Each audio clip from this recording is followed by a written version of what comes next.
Let's try this one more time. Groundhog's Day. The jig is up. The Democratic Party have revealed their plans to effectively steal the nomination from one Bernie Sanders.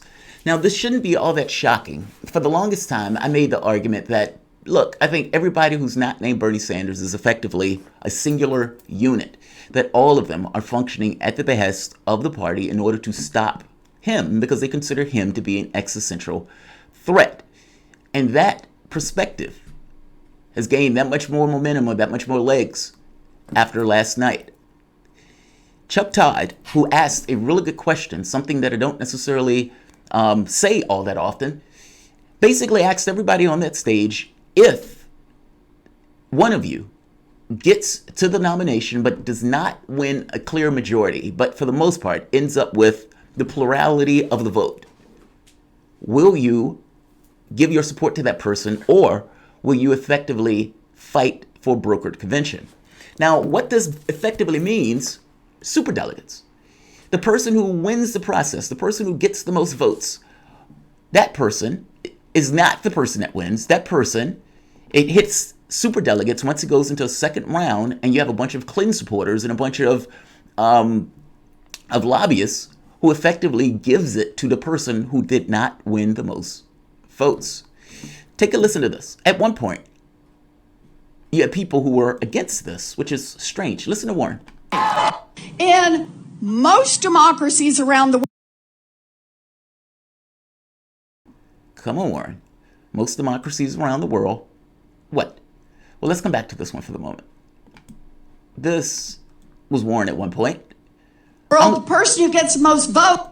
I'm a superdelegate, and I don't believe in superdelegates. Senator Elizabeth Warren said at the Massachusetts Democratic Party State Convention, I don't think that superdelegates ought to sway the election. Oh, how fast things change. Let's listen to her. Wins. How about we make America that kind of democracy? In most democracies around the world. Effectively, in most democracies around the world, the person who wins is the person who gets the most votes. Why do we make America that type of democracy? I could not disagree, or I could not agree with her more. But that was before. That was before she had the potential to rip it away from Sanders. That was before she was running in the presidential election. Now she's running in the election. Now, always a creature of the party, a person who's just a player in this game, as she says. Now she has the potential to rip it from Sanders, and she thinks that she's going to be the piecemeal candidate. Not so much. The undemocratic party effectively, everyone on that stage effectively stood up and said, I don't believe in democracy. I do not believe that the public should get their choice. If the public chooses Sanders, then the public chose wrong, and we need our lobbyists and Clinton supporters to effectively rip it away from that person. Every last person on that stage knows what that means. Meaning, if Sanders is going to walk in with more delegates, and you are going to use superdelegates to rip it away, not only will you lose to Trump in the next election because you are going to create a massive amount of hatred against that particular party, and there is no way you're going to win with a divided party in such a way. But I will go further and say that is going to destroy the party, if not for a generation, but entirely. In the same way that you had a large contingent of people jump into the Democratic Party, or in that matter, conversely, into the Republican Party, especially from the standpoint of African Americans were wed to the Democratic Party after the civil rights legislation was passed. And they realized that the other creatures were in the other party. That becomes a generational memory. So what do you think is going to take place with all of these youngins, all of these 45 and under, who found an ideological alignment, almost a spiritual connection with Sanders? Many of these people didn't pay attention to politics. Many of these people were brought into politics for the first time. All of them realized that he is better for their materialistic needs. And all of them push for their guy. What do you think those people are going to feel? What do you think those people are going to think if the guy who they trust gets cheated by a party that they don't? And do you honestly believe those people are going to come back to the fold anytime soon? Let's talk about what took place in the last debate. And this was a big deal, even though I don't necessarily know how much airplay this got. Welcome to the Soapbox. This simple question. There's a very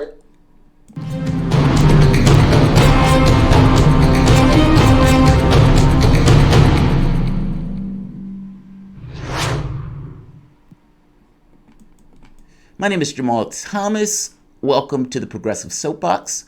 Guys, if you dig this content, please like, share, subscribe. You can always support PayPal, Patreon. I did this video once before, but the video came out weird. Apparently, I had a deep baritone voice. So let's try this one more time and let's be a little swifter with it.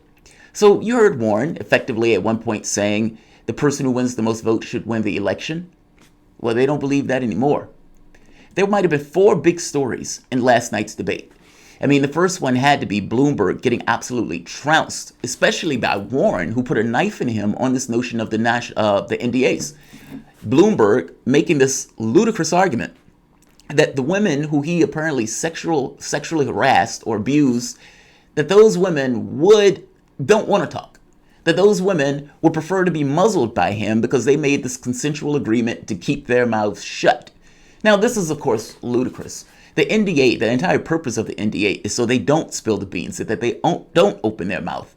And Warren tied this to electability, making the basic argument of, with all of the monsters in your closet, the notion that you're going to get into the general election and we're going to be blindsided by all of this stuff that drips out about you and your abusive behavior towards women.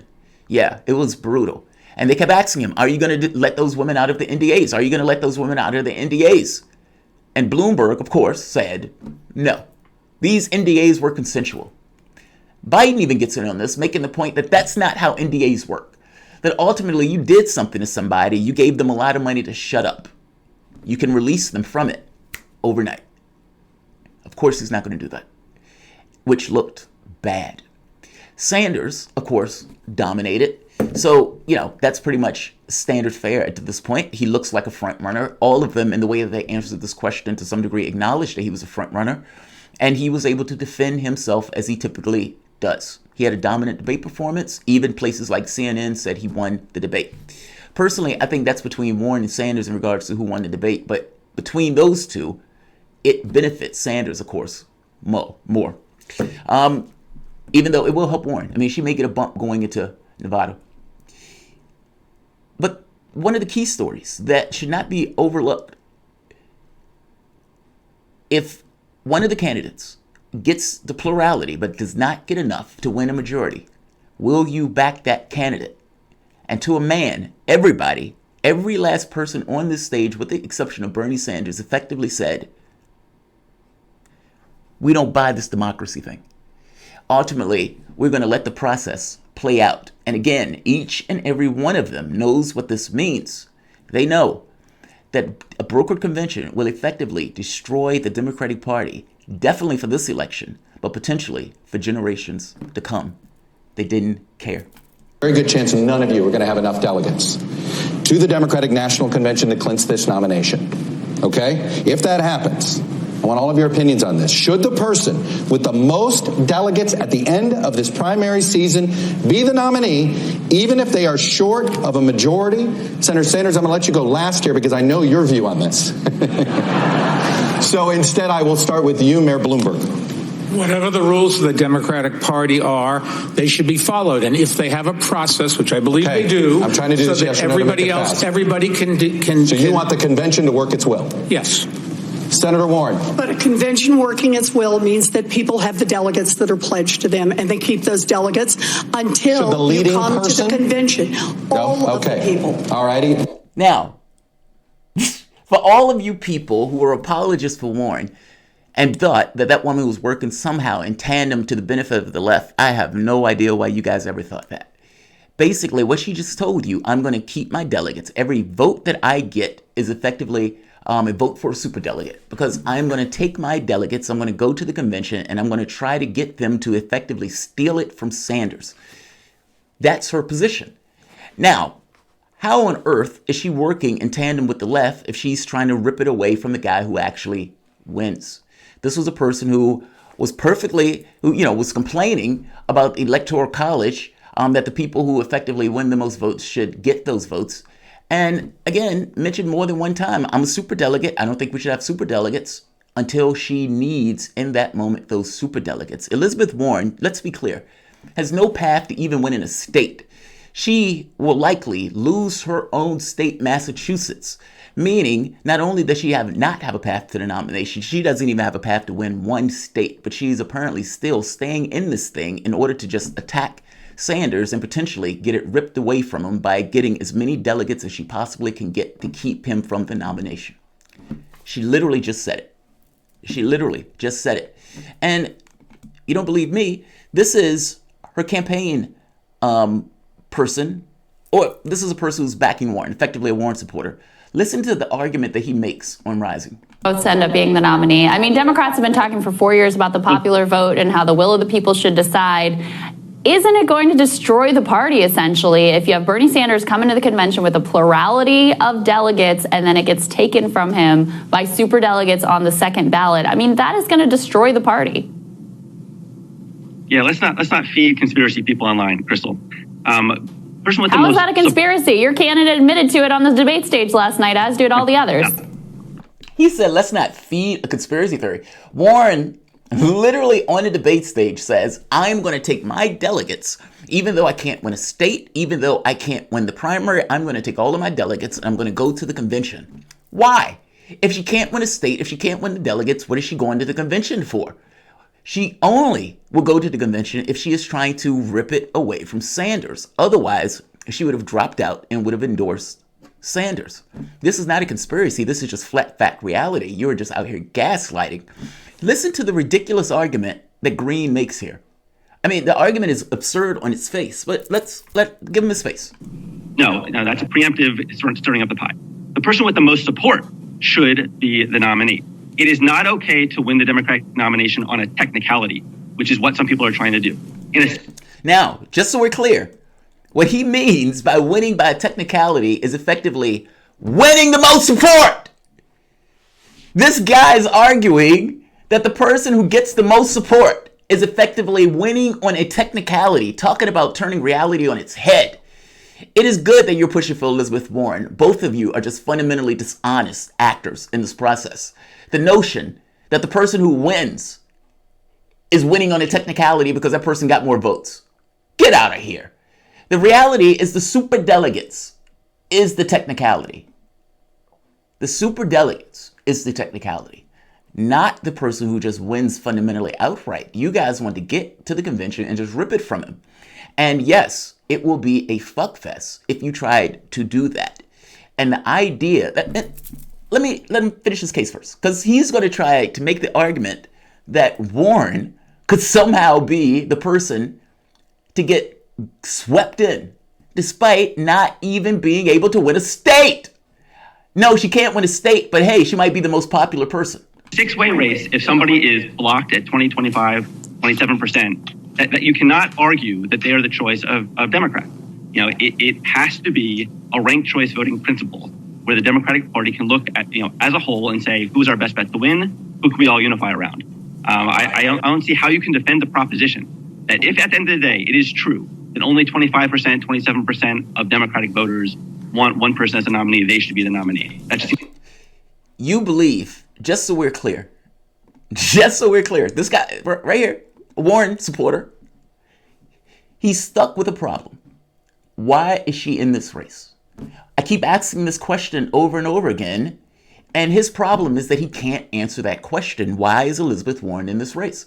So what does he say? So he makes the argument, well, look, the person who wins, the person who gets more votes, the person who gets more support and everything else, that person is technically winning on a technicality.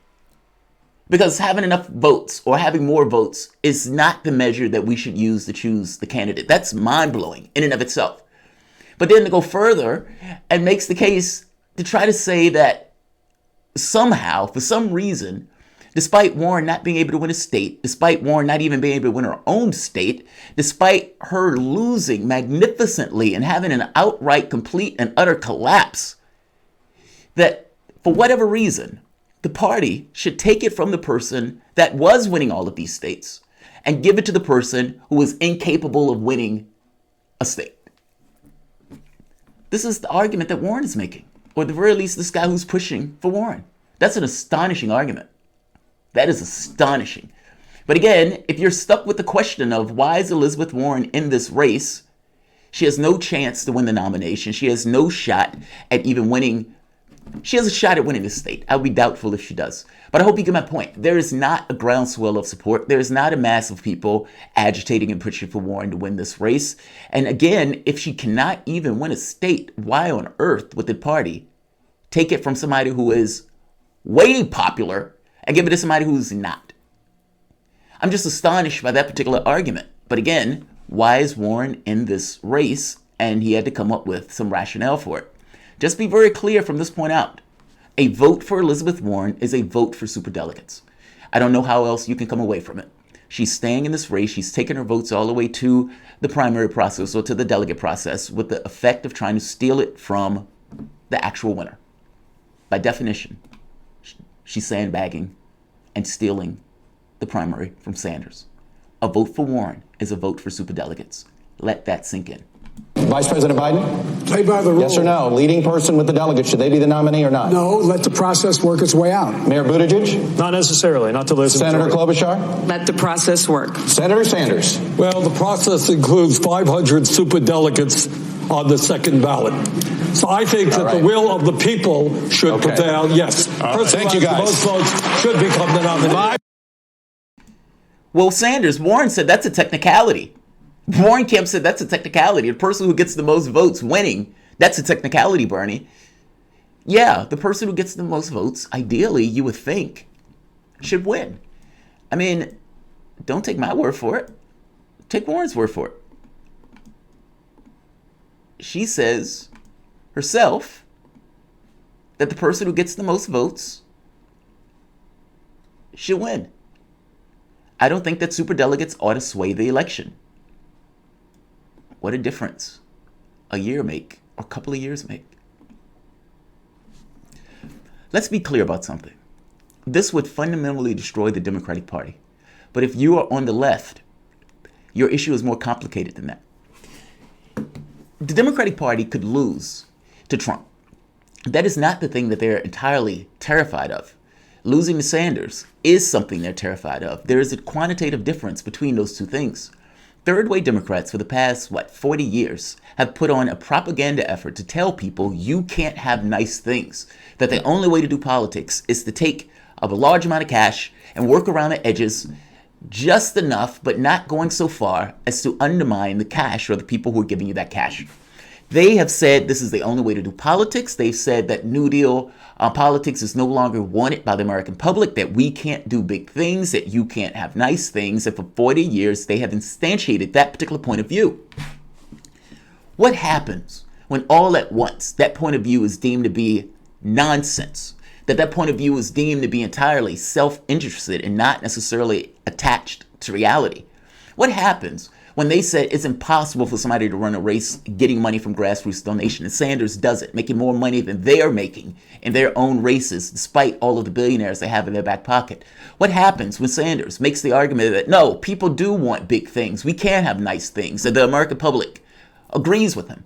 What happens when he's making these arguments on increases in taxes and that Medicare for all, and the Democratic Party for the longest time has said they don't want that?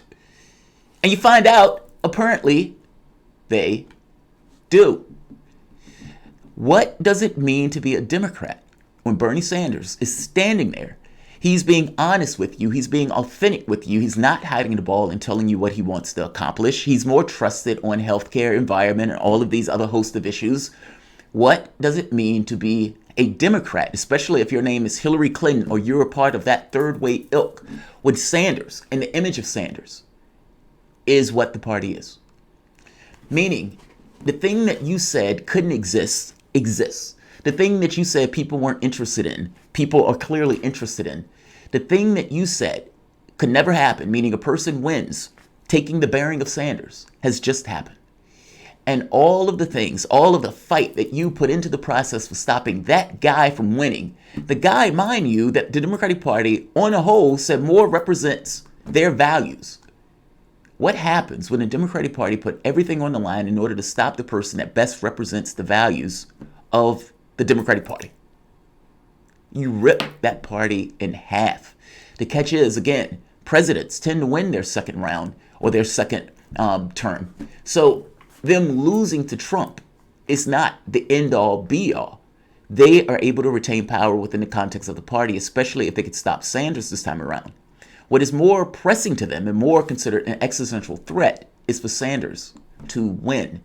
Sanders winning fundamentally undermines their particular power source within the context of the Democratic Party, meaning third-way Democrats, and that party is built in his own image. That is far more terrifying to them than losing to Trump. Which means that for all of the consternation of lefties getting angry and putting out contracts, effectively saying, or petitions, that if you cheat him, you're not going to get our vote, we're going to walk. Each and every one of the Democrats on that stage already know that.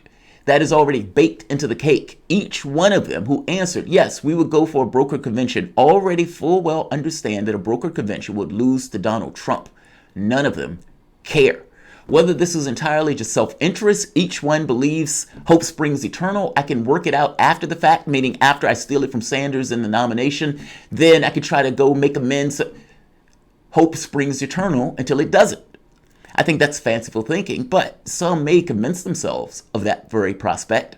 And it's not mutually exclusive that all of them are working under the auspices of the party with the thought of keeping it from him. Both of those things can be working at the same effect. Both of those things can be working in tandem with one another. Regardless of which one it is, though, they're clear that they are willing to let Trump win by ripping it away from Sanders. And that is a mind-blowing thing. That is a mind-blowing thing. You shouldn't be shocked by it, but it is a mind-blowing thing. And for a man to look squarely in the camera and make the argument that ripping it away, that the person who wins the most votes is not the person that should win. How mind-blowing is that? How mind-blowing is that? Either way, this would end the Democratic Party. And in the same way that African Americans wed themselves to the Democratic Party, you will have a situation where the youth vote would unwed themselves, would revile and attack the Democratic Party. And they will remember this as a generational issue every bit as much as African Americans remembered the civil rights movement regarding the Republican Party and the Democratic Party. This will end the party for a generation, if not end the party at all. And I'm telling you, they don't care. The issue is Sanders. The issue is not Trump. They will lose to Trump if it means stopping Sanders. Each and every one of those people on that stage effectively just said as much. We gave lots of money. The Republicans are stealing our cash. Trump wins. Trump wins. Amen. Fuck superdelegates. Well, look, I was the channel when all of these people were celebrating superdelegates being moved to the second round. It was this channel that came out and said, they still exist. And there's nothing to stop them from pushing the election into the second round so those superdelegates can come to fruition. And what do you know? What do you know? Those superdelegates hadn't gone anywhere. Those superdelegates were still there, meaning they were still to be used in the interest of the party. Otherwise, they would have just gotten rid of them. Peter version 1. To quote Michael Jackson, they don't really care about us. No, Pete, they don't. But certainly you didn't believe that watching this channel, right? Krillin. Bloomy is like WWF Ted DiBiase. Everyone has a price. Yeah, especially when you're the ninth richest man in the United States, and you're spending $450 million just on ads. That doesn't even go into the people who you've just been buying outright, the organizations that you've been buying outright. We don't know. Because this price point has never been tested before with someone who just tries to outright buy an election. An oligarch that just says, I'm going to spend $1 billion stealing or buying the election. Dollars versus pitchforks. Talk about a sociological experiment. We are going to see it in real time. All right. Like, share, subscribe. Thanks all. I'm going to leave the other video unlisted. The sound quality is messed up, but I think that video just came out better than this one. But I hope you get my point. I mean, ultimately, you have a party that is fundamentally undemocratic, that is effectively saying, we don't care who wins by the vote total. We're going to take it. That means that Sanders needs to effectively win it outright, or he possibly would not be winning it at all. Again, the threats aren't as powerful as I think people think they are. they will let Trump win if it means stopping Sanders. Sanders is the main threat, not Trump. Peter version 1, I think Jimmy Dore also said that about the second round with the superdelegates, but Jamal, if they cheat him, march on DC. March on DC is right. I mean, but again, all of those things just bespeak of a party that for the most part is jumping off of a cliff. They're committing mass suicide to go through what they're talking about going through with. It'll be fantastic. I'm fantastically curious about whether they're going to do it. We'll see. Like, share, subscribe. Thanks all.